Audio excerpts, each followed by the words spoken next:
There's an article that was talking about all of the most oversaturated actors that are working today. So, Steph, I guess, who do you think, in your opinion, is the most oversaturated, overused actor in the movies these days?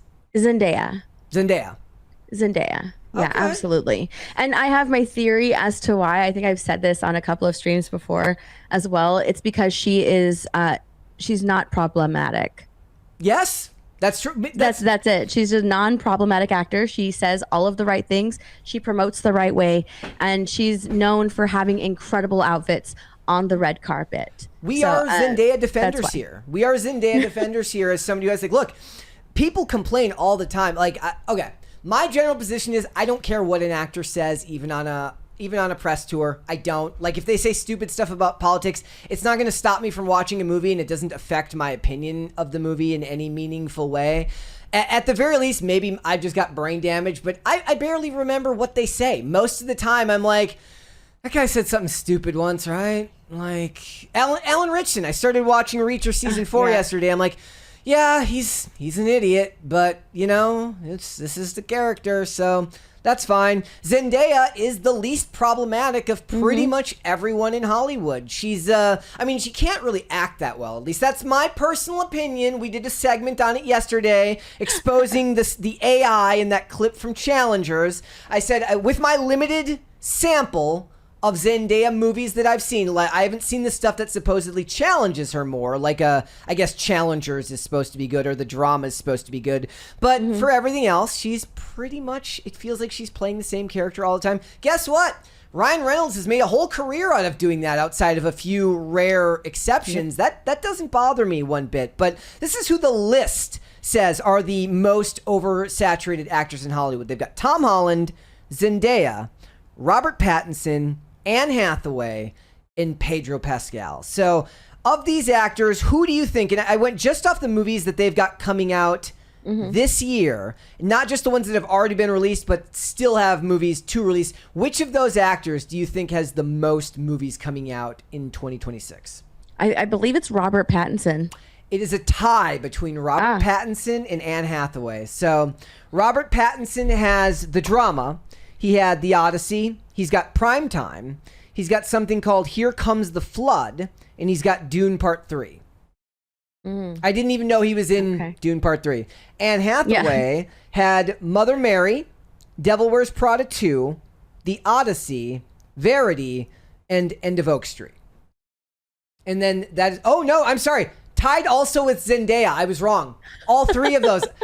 Zendaya has the drama, Brand New Day, Euphoria, The Odyssey, Dune Part 3. I kept Euphoria in there because it was TV show. I kept everything. Most of them are doing movies. That was her one TV show. Pedro Pascal has 3 things coming out this year, and Tom Holland has 2. I don't feel like Tom Holland is overexposed on the big screen at all, really. I don't think so either. Yeah. I don't think so either. But I don't think that he's incredibly successful outside of, like, the Marvel movies. Outside of his franchise movies, he's not a very successful actor. He's trying to be, though. I think that he's a very good actor. But outside of, like, the Marvel franchise and the superhero movies, I don't think that his movies do very well. Did you like Uncharted? His Uncharted movie? I didn't watch it. You didn't couldn't get anybody. Like, no, I like that movie, but I was like, I didn't play the game, so I don't know. Like, I know everybody wanted Nathan Fillion to play Nathan Drake, but but again, the movie was 2022 slop. It was perfectly fine because I had drunken fries at the movie theater. So basically, you could put pretty much anything. Stuff goes boom. It's fine. But like his, when it comes to Spider-Man and the Odyssey, and a lot of people disagreed with me on this, I felt like he was outshone in his scenes with just about everybody in the Odyssey. I didn't feel like he actually elevated the material, but that could just be my take. And my interpretation was like, perhaps it was just the way that Telemachus is supposed to be portrayed lent itself to not liking the performance. But I didn't think he was that great in that movie. Well, he performed it like a 16-year-old. He self-admitted he thought that Telemachus was 16 when in fact he's supposed to be like 21 or 22.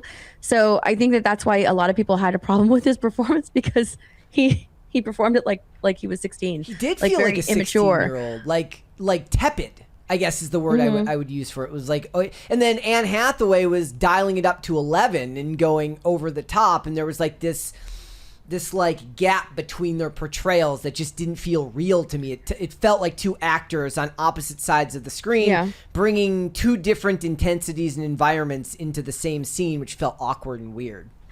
It did, but then with Anne Hathaway, you have like a frozen face because she can't really emote anymore, with the amount of Botox that she's been, injecting into her face. So that's the problem with a lot of Hollywood actresses right now. Like, they just can't emote because they're just putting so much Botox in their face. Out of that list of actors, I think that Robert Pattinson is probably the best actor in that. Yes, absolutely. Because with all of his roles, there's something different. I'm actually really looking forward to Primetime. When I saw that trailer, I could not believe like that was his voice. He's become an incredibly great actor. And the reason I think that he said that the reason that he's in all of these films is because he was taking on projects until the Batman movie came along, and it keeps getting stalled and pushed. So he's just like, okay, I'll take this role and I'll take this role. He's just kind of been waiting for the Batman 2 to start filming. And then they just started, right? Or at least they just got underway because they did that really, really desperate screen test to be like, hey, guys, remember, we're still making this movie. He might outlast James Gunn at this point. Like, he might be there longer. We're going to talk more about that at the end when we get into the stuff about Supergirl and AI. But he might actually outlast them there. I do think Robert Pattinson, I do think that Pedro Pascal is one of those people where he was in the right place at the right time to become a specific type of archetype that Hollywood wanted for their leading men. But if you asked me, he was actually a more than serviceable or above average TV actor who did very well in like recurring guest roles on shows. So every show that I watched, he would show up for 2 or 3 episodes. He wouldn't be there for the whole run, but he'd show up for a couple of episodes in just about every show that I watched, and they could move him around, and it felt like he was kind of like a utility infielder in baseball.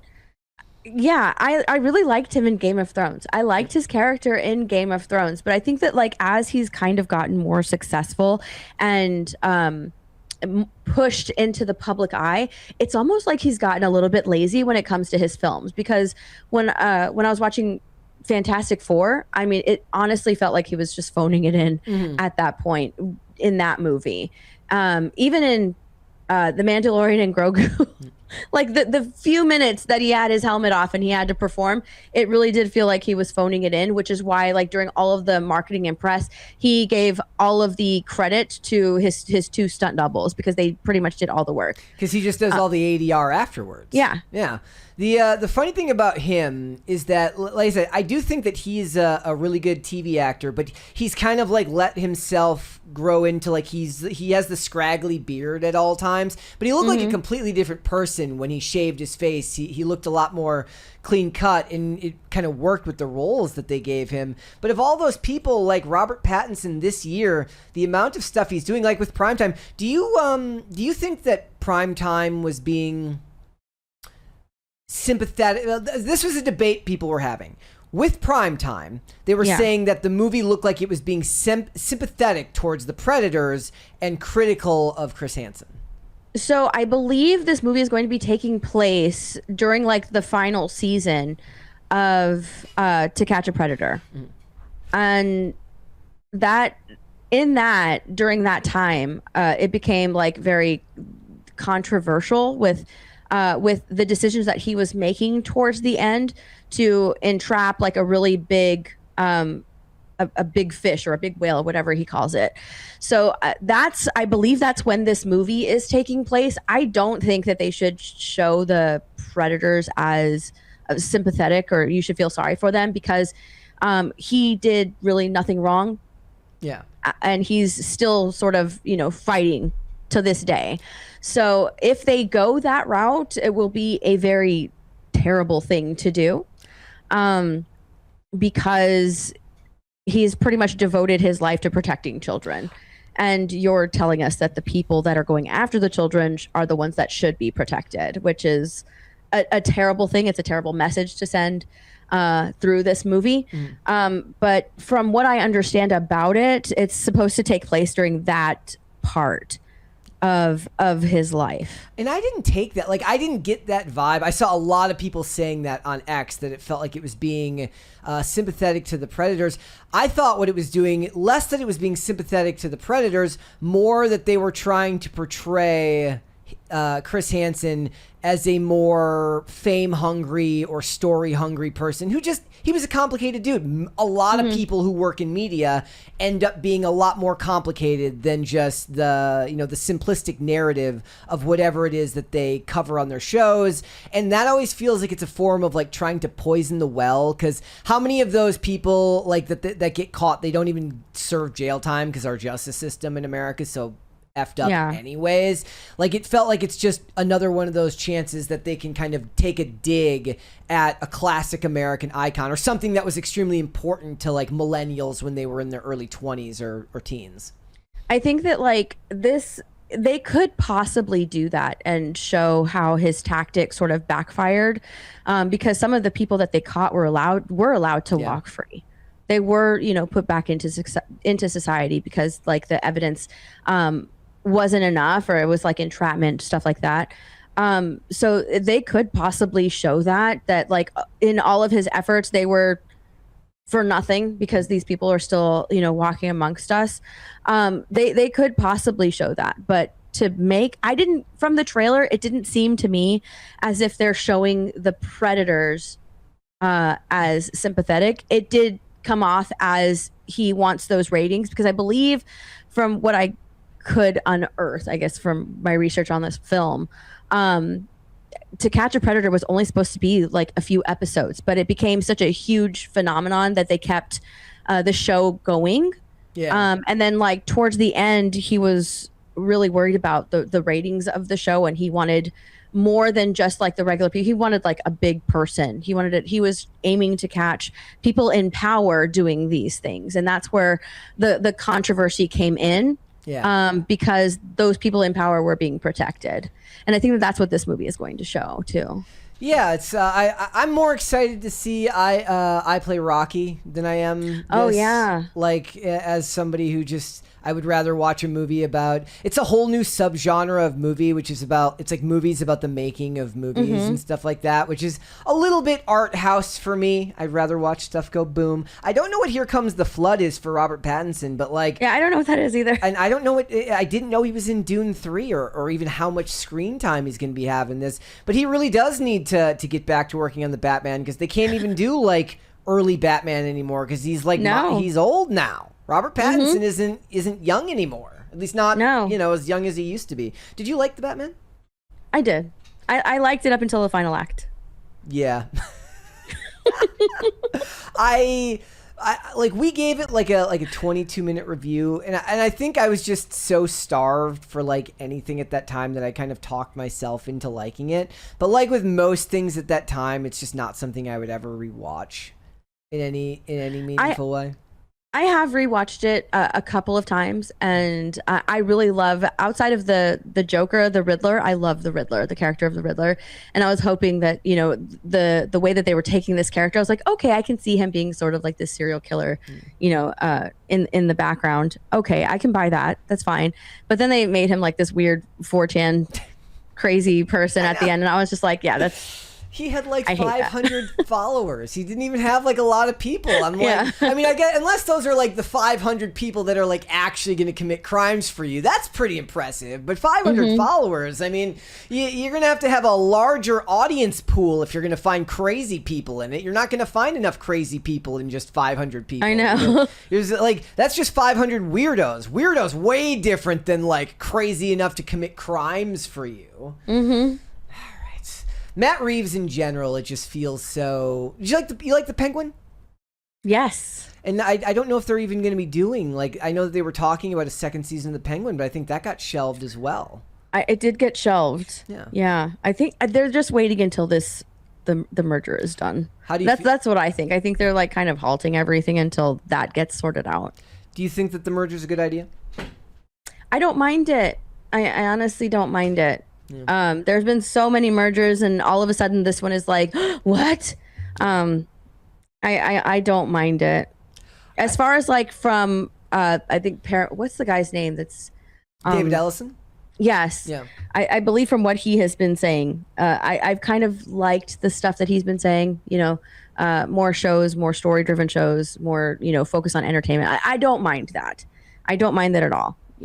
Plus, it's likely to be true that if it does get halted, this is one of those things where I had like a folder because I was going to be doing a video on it. Stuff happened, and like 9 stories broke about not just about the merger being the antitrust lawsuit. They refiled. Now he's saying he's going to pull out of the state of California if they don't come back to the table. There's like 30 stories around it. All of the unions have made their thoughts known about this. But the sad fact is that if it doesn't take, it's likely true that all of the properties will end up getting sold off in bits to different companies. Yeah. And then Disney will get Harry Potter. And I don't want that to happen. I don't think anybody wants that to happen. I really don't want that to happen. All right, guys, let's do Q to the day then. So as you guys know, go on X and submit your pets for Q to the day. Tag me and use the hashtag PCCPets on X so that you can brag about your dogs, your cats. We've had turtles. We've had all sorts of animals on here. So let's go with this one from Current Thing Enjoyer. It's a fantastic name. This little ball is very adorable. Oh my goodness, his legs are so short. It's gonna have the tappies when it walks. Like if you went outside with this, like if you have like neighborhood cats, like there's different kinds, right? There's the big ones that can move fast, and then there's the neighborhood cats that are smaller, and the leggies tippy tap when they walk across the ground. It looks kind of sad, but sometimes kitties just have sad eyes. No, I don't think he looks sad. I think he looks so cute. Let's do one more here. Thank you, Current Thing Enjoyer. Oh, I gotta like that one. This one is from Bale Organa. It says, "This is my lunch buddy. He's wild. We are building trust with each chicken wing. I will pet you." It's a local, so he's outside working with you outside. Nice. Very nice. Thank you. Yes. I hope you build that trust. Yes. All right, let's move on then, ladies and gentlemen. Let's talk about Zoe Saldana because she is in the news. And again, thanks for watching. Listen to full episodes of Pop Culture Crisis on Spotify. Keep up with us on social media and make sure you subscribe and ring that bell so you never miss the show. Bye, guys.